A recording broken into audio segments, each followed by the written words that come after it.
Hi there, and welcome to today's version of Your Questions Answered. In the next few minutes, I'm going to go through some questions that were raised as a result of last week's Writer's Toolbox on plagiarism and research writing, and do my best to answer those questions that you have. And just so you know, I've quoted some people here and used the questions that they included in their toolbox activities. But in almost all cases, other folks said these same things, had the same questions, and I've just sort of drawn a representative sample and found somebody who put it in the words that was most complete and decided to share that with you. And I'm going to start off with the topic of plagiarism. And the main thing to be considering with this is Edie was asking, who tries this in college? And she said, this wasn't really maybe what you were asking for, but it seems like when you're putting in time and money, and here I'm obviously paraphrasing, it doesn't happen that much, but then it must, or we wouldn't make a big deal of it. And I'd say sort of it's a question and a bunch of comments within that, and I think it happens just often enough for folks to make a big deal about it. And in my case, I find that the majority of people who end up plagiarizing do so sort of in panic or desperation. They've fallen way behind, something happened, they're sick, they lost their computer, drive crash, something like that happens that sends people sort of into a tailspin. And without thinking or without thinking enough about it, they end up submitting work that's not their own or taken from somewhere else. It's usually really easy to spot, particularly in a class like this where I do a lot of reading of your writing and also have a lot of stages you have to go through to get where you're going. But it's also, not uncommon in other classes, but in a couple of comments, people mention the fact that with Google and everything today, it's really easy to catch plagiarists, and all you have to do is copy and paste something into Google, and a lot of times it'll just take you directly to a source in any case. But I do think it's something to be concerned about, and HSU does have a statement about plagiarism and academic dishonesty that you should be familiar with if you haven't already reviewed in any case. The other thing that I had several people, and I've made a note on this slide, comment on were some stories of being unjustly accused of plagiarism. And again, I think that this is a really important thing that as a student you want to be protecting yourself from all the time. If somebody were going to accuse you of plagiarism and you didn't indeed plagiarize, you should have evidence to that effect. First of all, the burden would be on the professor to determine that you had plagiarized. Whenever I go into a plagiarism situation, I have a copy of the student's work and I have a copy of the plagiarized work, and I highlight passages that are overly similar or taken word for word from something and provide the evidence of that. And any instructor would be doing the same in any case. The thing that you can do, though, and you should do whenever you're writing a paper that involves research in particular, but even just your own ideas, is to save your multiple drafts of things. If you make an outline, if you go through a revision process, we often just save over the top of digital documents these days, but it would be beneficial to you to save the different versions of your work so that you can show the development of this over time. You should also have access to and copies of your resources that you're using, and of course use the MLA or the APA or the Chicago Style Manual, whatever it is that your instructor is asking you to use. It is important to use citations and footnotes and endnotes appropriately, determining what class that you're actually in. But there are a lot of ways to prevent that and to avoid that unpleasant situation. A lot of people had questions about what to cite and how to cite it. And Adam asked, when you have a source that isn't used for information, but used more for a quotation from a speaker or song, how do you include that? And it's really the same thing. Whenever you use somebody's exact words, in the case of a quotation, you have to explain both in the text and on your works cited page where that came from. You shouldn't just drop a quote in anywhere, even if it's like at the beginning above your title or things like that. Sometimes people think that putting a quote there doesn't really make it a part of your paper. But whenever you use somebody's exact words, you need to tell us, according to Madonna, You know, according to whoever it is, you need to quote and explain where it came from in order for that to be legitimate. And any of these sources, you can use songs, you can use quotations from a speaker on your Works Cited page. And I'm going to talk a little bit about that in looking at the MLA style guide on EasyBib, because anything is citable and anything can be listed on your Works Cited page. And if you're specifically taking the words of somebody else, they have to be included and quoted in your research paper. There's a little bit of a difference with facts, and Kavanaugh asks it here about questions with facts. And facts don't have to be cited. And a fact, really, it is referred to as the common knowledge rule. Years, dates things happened, people's names, that they were the President of the United States, that on this day, in this place, this person did this. That type of information does not need to be cited. And even things like the fact that Sigmund Freud came up with the idea of the id, the superego, in the ego, isn't necessarily something you need to cite. Within the field of psychology in particular, that would be considered common knowledge. What you would need to cite would be somebody's opinion about the id, the superego, or the ego, or the direct words of Sigmund Freud in describing those things. And that's sort of the distinction between them. We don't cite facts. What we do cite are opinions, original ideas, statistics that had to have been accumulated and come from somewhere. And those are primarily the things that we give citations for.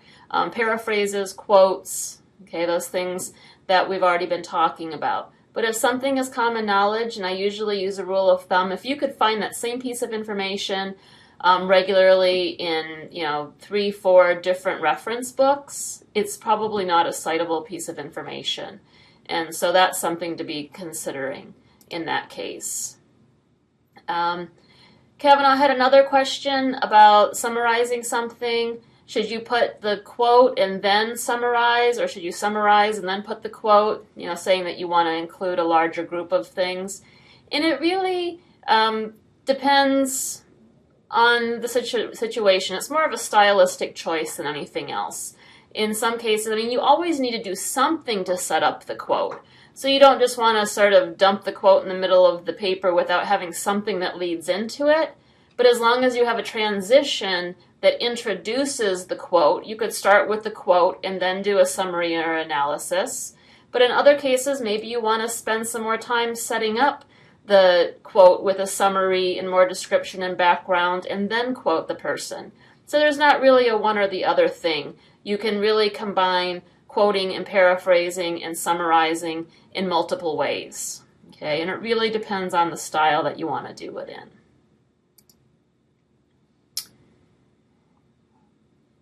If you don't want to plagiarize and you don't know the author of a source you are writing about, you can still list things without authors on your Works Cited page. There's a lot of things that don't have authors, but what you do need to do is track it down to an identifiable source. It can't just be a quote that somebody put on their blog and that's all that there is there, like completely out of context. You're going to have to track down the quote to the original source document in some way, at least an article that it was quoted in, the original place that thing appeared.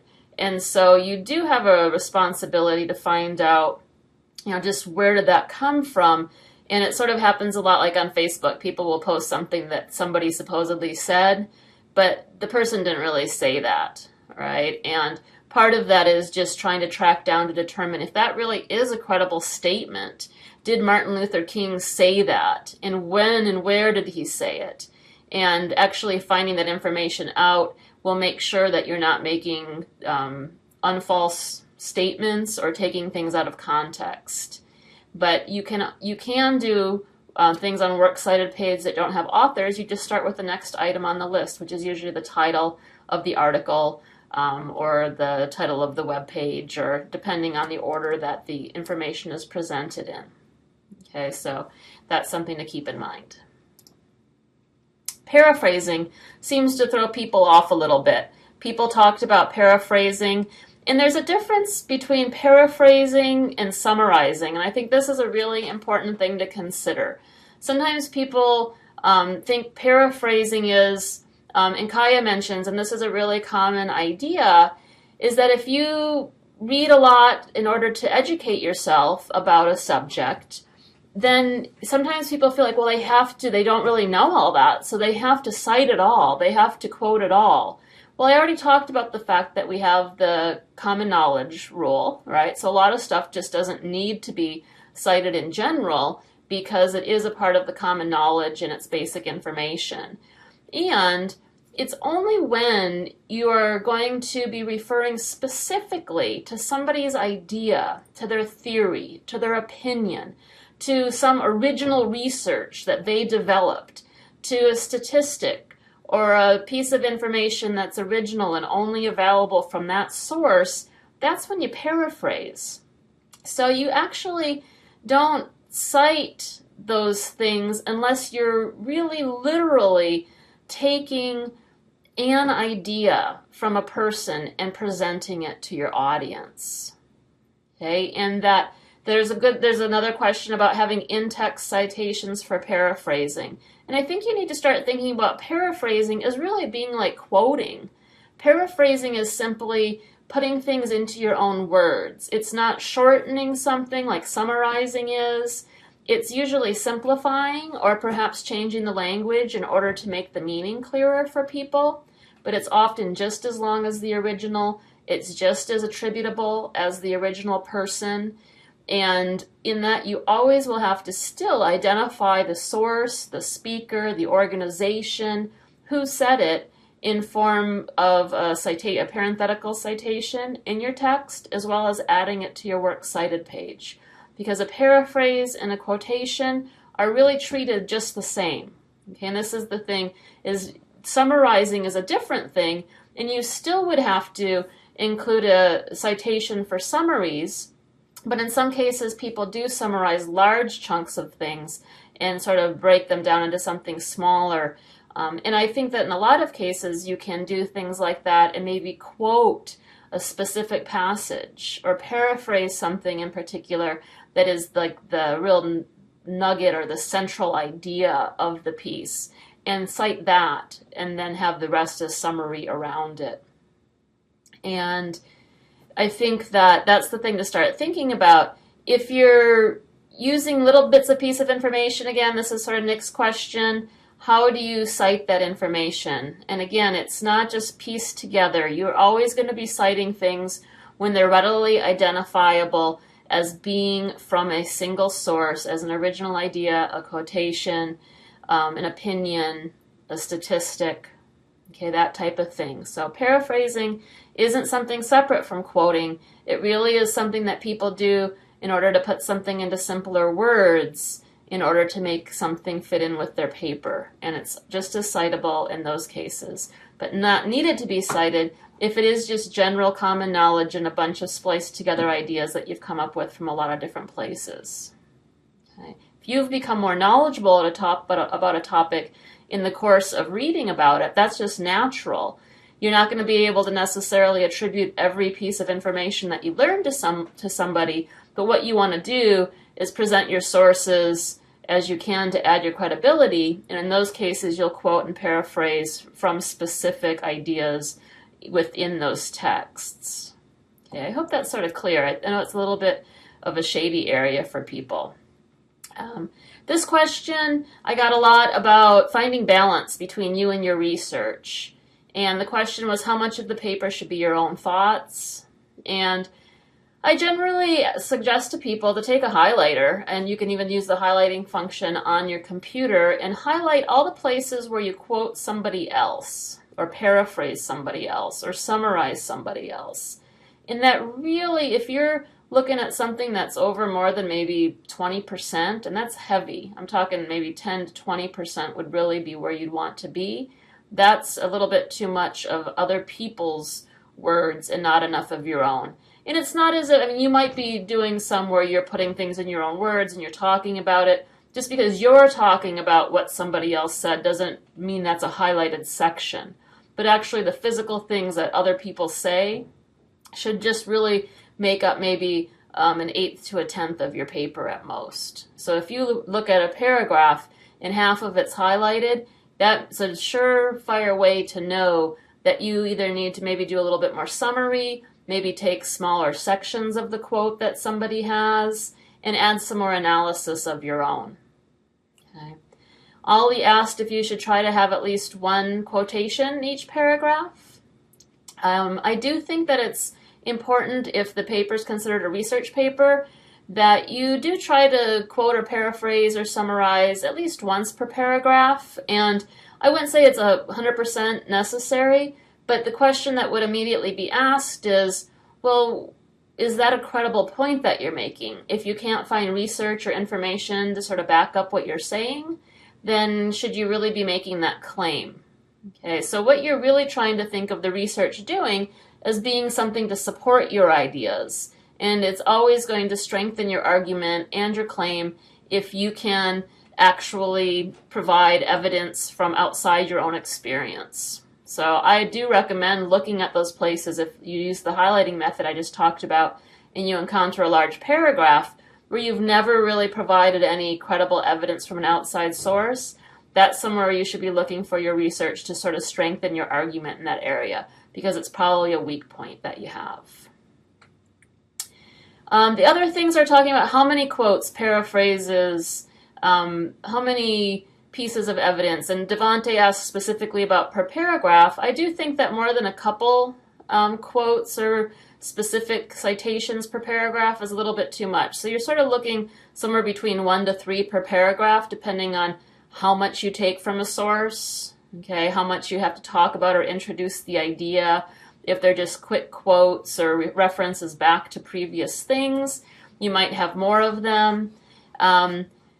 And I think that the idea of how many sources per paper, and Carly says that she's had ones where there's been at least 8 different sources required. I think it really has to do with the complexity of your topic and the length of the requirement for the paper.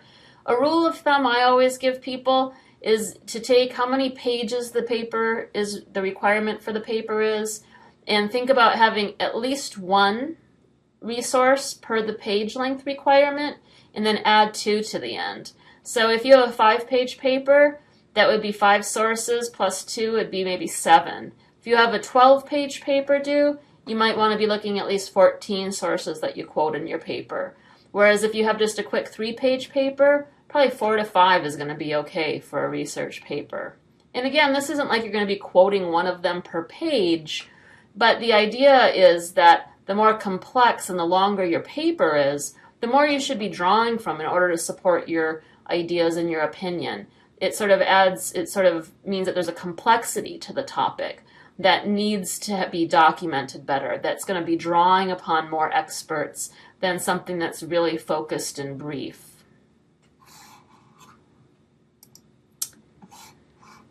And then this is just talking about balance, and I was talking about the different, the type of paper Carly was writing about. She's doing a problem solution paper, and sort of how much do you spend with the causes, the effects, and the solution.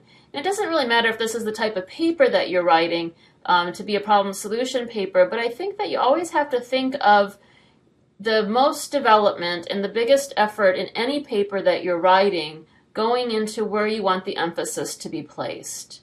If you're writing a paper about a problem solution paper like this, and you really want to be talking about what a negative effect this is having in our society, well, that should probably be the bulk of the focus of your paper. You might have a couple paragraphs on causes, but maybe you'd spend 6 to 8 or 10 on effects, and then have 3 or 4 on solutions later on. And so I think that you need to sort of think about, again, that purpose in your paper. So the thesis, what's driving it?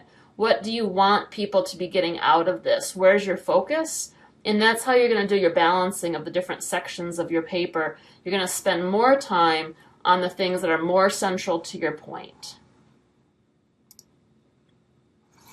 Lots of questions about acceptable sources. And Placido asked about, when it comes to research, what sources of information are acceptable, aside from the following: and encyclopedias, recent books, scholarly journals, and articles. And one thing I'd have to say that actually at the college level, encyclopedias really aren't an acceptable source of research material. Encyclopedias and other what we sort of call general reference books, which would include dictionaries, thesauruses, encyclopedias, atlases, okay, things that are used as general reference sources aren't acceptable for college papers.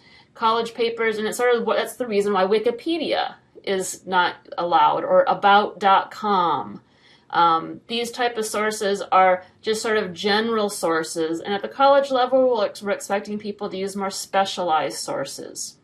In some cases, there are specialized encyclopedias, like there might be a geography encyclopedia. Even then, though, you're really going to be doing better if you lean more towards the books, that you lean towards periodical articles from scholarly journals, or articles from even popular sources are going to be better in that respect for the college thing. You also have to remember that you also can use actual people. You can have interviews with experts within the field. You can conduct interviews by phone, by email, in person. You can do surveys. You can ask groups of people questions and get responses. You can do observations within a specific area. If you want to do a paper on salmon farming, if you go to a salmon farm and you observe and you take notes and you ask people, you can actually cite that in your paper. So don't forget about field research, is what we call all of that, which are interviews, surveys, and observations. Other sources, you can use, of course, websites and blogs, and it really gets down to how credible are they. And that's really something for you to test as far as where is the source of information. Is it some guy named Joe hanging out in his garage writing about salmon? Or is it the fisheries department for the state of California? Okay, so it gets into a sort of a credibility balance rather than what type of source is it. And that's what you always need to track down in that case. Devante, sort of a similar question, and that gets into how many, is it okay to have informal sources? And I think that it really depends on the topic, but I think, and it's also, I always feel that informal sources are best left as support information, that you can have a few of those, but you should be looking for some more substantial, hardy articles for the bulk of your paper at a college level.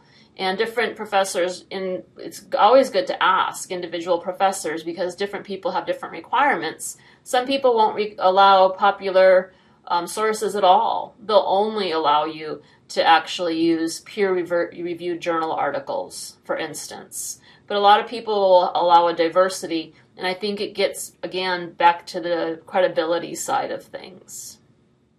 And question about MLA, at the end, I'm going to go to EasyBib. Everything is citable. All websites are citable. Anything that you quote directly, that you use for statistics, opinions, original ideas, quotations, should appear on your works cited list, should be used with parenthetical citations within your paper, and treated just the same as any other resource. So all websites would fall into that category. A couple small final things about miscellaneous formatting things, and Cheyenne actually pretty much answered the question she asked right in here. When you're quoting somebody and it doesn't really fit in grammatically with what you're writing, you can make small alterations. And in this case, Cheyenne has added a word, but what she actually would do instead, so you see, here she has something like a quote that says, "She saved the world." But she wanted to describe the actual person because maybe she hasn't used the person's name in that case. Okay, this is a hypothetical, so it's sort of hard to know exactly. But instead of using she, maybe you want to use the person's name. And if you want to do that, you actually are going to replace she with Amy and put Amy in these square brackets. So here she's used she and then square brackets Amy. But what you can do is just eliminate Amy or she altogether and put Amy in the brackets. That's basically showing that you've altered a word. You can do the same thing if the verb isn't the right form that you want it to be. Maybe you want it to be past tense to match with what's going on. Maybe you need to use a different a transition into something. You can alter a single word or some punctuation, and when you make that change, you're going to use those square brackets, and you're just going to replace the original with the word in the square brackets to make it work. And that will help you keep things grammatically consistent across things. Max asks, is there a standard guideline between using a book or an article magazine? Does one use italics while one is in quotations? And actually, there's a really good guideline to use. And it is that the largest item, meaning a book, is always in italics. Or a magazine title is in italics. The title of a record or an album or a CD is in italics. Okay, a movie is in italics. A TV show is in italics. All of these things are in italics because they're the parent system. The thing underneath them, a chapter in a book, a title of an article in a magazine, a song on a CD, these things are actually going to be in quotation marks. Okay, so it's the episode of the TV show is in quotation marks, the title of the episode, while the TV show is in italics. So the big thing is italicized, and then the smaller divisions of it underneath it are in quotation marks. So if you use that rule of thumb, you can't go wrong, at least in MLA. Okay, so that's what I'm telling you about here. The final thing to wrap this up, I want to refer you to a couple resources on our Moodle website and remind you that you have plenty of them at your fingertips. And I actually got a box added to our site today. You'll see here on the left-hand sidebar, there's this section called Helpful Resources, and it has lists of computer labs, the online library resources, Moodle, everything right here for you on the site so that you have access to it. One of the things that you can get help with is at the Writing Center. Any student on campus can get assistance on writing any paper for any class, and it's free, and they're open 5 days a week to help you out. The schedule's on here, and you can make appointments for half-hour sessions, or you can drop in if they have space available. They'll see you there. Okay, so this is an important resource for you to be considering if you've met with me, if you've met with your classmates, or you got feedback from your classmates and you'd like more feedback. You can, of course, come back to me, and we'll be doing revision workshops online in the future, but the Writing Center is a great place to get the help for that. The other thing I wanted to remind you of are the resources over here on the right-hand sidebar at the bottom of the research collections. There's the Purdue OWL, which has all your answers to questions about MLA formatting. But I also, in response to people's questions about the what to cite or what can go on your Works Cited page, when you come to easybib.com, the first thing it pulls up is MLA because it's free. But people always maybe look, there's a book, a newspaper, a journal, a database, but if you click on this tab that says all 59 options, it's sort of hard to see here, but it actually is a huge group of things that it tells you that you can list on your Works Cited page. Okay, websites on there, and if you click on there, it will take you to there. I told you that an interview was a citable source. Here it is right in the middle. All these things are able to be included. Here's music. Okay, so a song lyrics, something like that. Pamphlets, photographs, advertisements, right at the top of the list. All of these things can be cited in your MLA, on your Works Cited, and used for parenthetical citations in your paper. So take a look at this to see the huge range of options that you have available. Of course, when all else fails, contact me. That's what I'm here for, and I'm eager to answer your questions and help you out when I can.